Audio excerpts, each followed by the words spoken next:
بسم اللہ الرحمن الرحیم۔ ناظرین، آج ہم بات کریں گے ایک بادشاہ کے بارے میں۔ ایک بادشاہ تھا، وہ دن بھر ملک کے انتظامی کاموں میں اتنا مصروف رہتا تھا کہ اسے آرام کرنے کے لیے بہت ہی کم فرصت ملتی تھی۔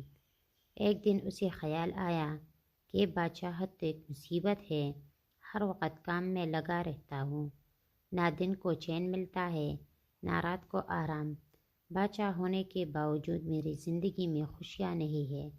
اگر میں خوش نہیں ہوں تو کوئی اور شخص کیسی اپنی زندگی سے خوش ہوگا؟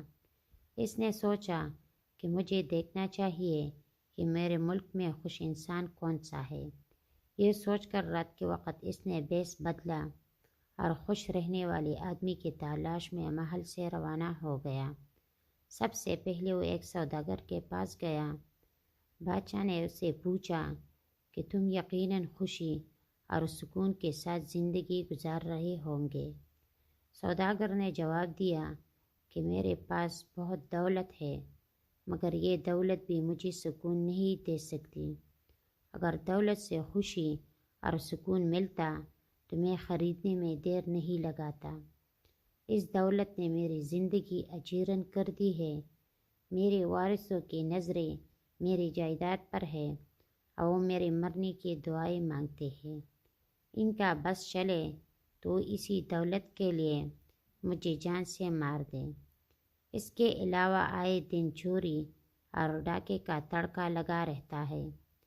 رات دن اسی سوچ میں گل رہا ہوں کہ میری صحت بھی متاثر ہو رہی ہے۔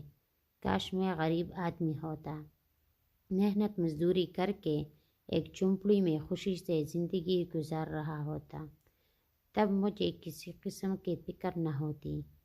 کیا ہی اچھا ہوتا کہ میں اپنے غریب پڑوسی کی طرح ہوتا، کتنا خوش رہتا ہے وہ۔ بادشاہ اس کا جواب سن کر اس کے پڑوسی کے پاس پہنچا اور اس سے پوچھا کہ تم اپنے اس حال میں خوش ہو؟ پڑوسی بولا کہ میں تو اس سخت محنت اور مشقت سے تنگ آ گیا ہوں، بھلا یہ بھی کوئی زندگی ہے؟ میں چاہتا ہوں کہ اپنے پڑوسی سوداگر کی طرح ہر وقت آرام کرتا رہوں، اصل زندگی تو یہی ہے۔ ان دونوں کے جواب سن کر بادشاہ کو تسلی نہ ہوئی تو اپنی حکومت کے ایک بڑے افسر سے ملا۔ اسے چند روز پہلے ایک بڑے عہدے پر ترقی دی گئی تھی۔ بادشاہ کے سوال پر وہ بولا کہ میری بدقسمتی ہے کہ میں نے یہ عہدہ قبول کر لیا۔ جو آفیسر میرے ساتھ پہلے کام کرتے تھے وہ میرے دوست تھے، اس عہدے نے انہیں میرا ماتحت بنا دیا ہے۔ اب وہ مجھ سے جلنے لگے ہیں۔ اس عہدے سے جو خوشی ملی تھی وہ بھی خاک میں مل گئی۔ لگتا ہے کہ خوشی میری نصیب ہی میں نہیں ہے۔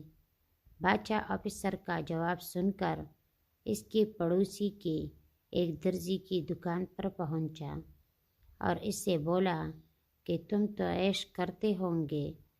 درزی بولا کہ جناب میں اس کام سے ہرگز خوش نہیں ہوں، بھلا یہ بھی کوئی کام ہے؟ سارا دن ایک جگہ بیٹھ کپڑے سیتی ہوں، اس کام سے تو میری جان جاتی ہے، مگر کیا کروں، مجبوری ہے۔ اس کام نے میری خوشیاں چھین لی ہے۔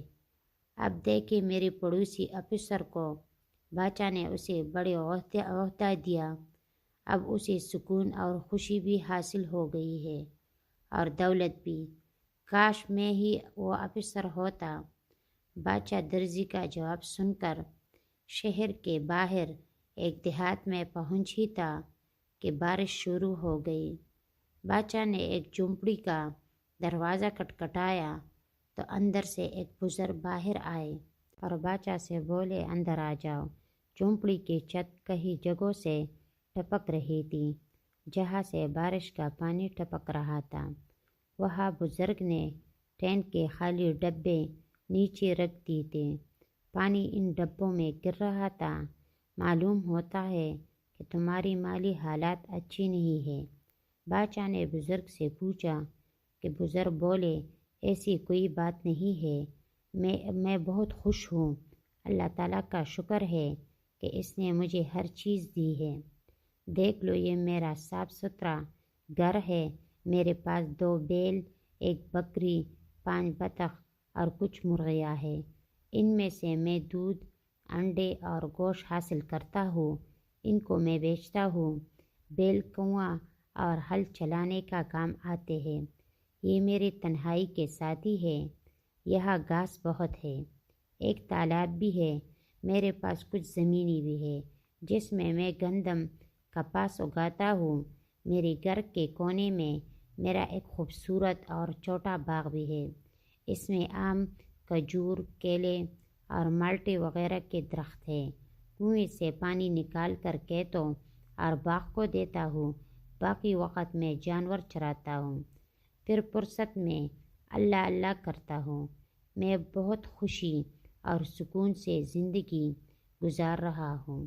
بادشاہ نے کہا، خوشیوں کے ساتھ اگر تھوڑی تکلیف بھی ہو تو انسان کو برداشت کر لینی چاہیے۔ بغیر تکلیف اور دکھ کے راحت نصیب نہیں ہوتی۔ میں جس شخص کی تلاش میں تھا وہ مجھے مل گیا ہے۔ بارش تھم چکی تھی۔ بادشاہ اپنے محل میں واپس آ گیا اور ایک بار پھر تنی دہی سے کام کرنے لگا۔ اس سے ہمیں یہ درس ملتا ہے کہ دنیاوی زندگی میں کوئی بھی خوش نہیں ہے۔ بادشاہ، آفیسر، تاجر، مزدور، کسان، ہر ہنرمند، ہر کوئی کسی نہ کسی پریشانی میں مبتلا ہے۔ زندگی تو ان کی اچھی گزر رہی ہے جو ہر حال میں اپنے رب کا شکر ادا کرتے رہتے ہیں۔ کوئی مصیبت یا آزمائش آ جائے تو صبر کرتے ہیں۔ جو ملے اس پر شکر کرتے ہیں۔ بس جن کے دل سے دنیا کی محبت نکل گئی تو اس کی زندگی سے غم نکل گئے۔ بس یہ دنیا ہمیشہ رہنے والی نہیں ہے اور نہ ہم اس میں ہمیشہ رہنے والے ہیں۔ ہم کتنی ہی دنیا دولت جمع کریں اور ساری یہاں پر چھوڑ کر چلے جائیں گے۔ عارضی دنیا کے لیے اپنی ہمیشہ والی آخرت کو برباد نہ کریں۔ کر لے جو کرنا ہے، آخر موت ہے۔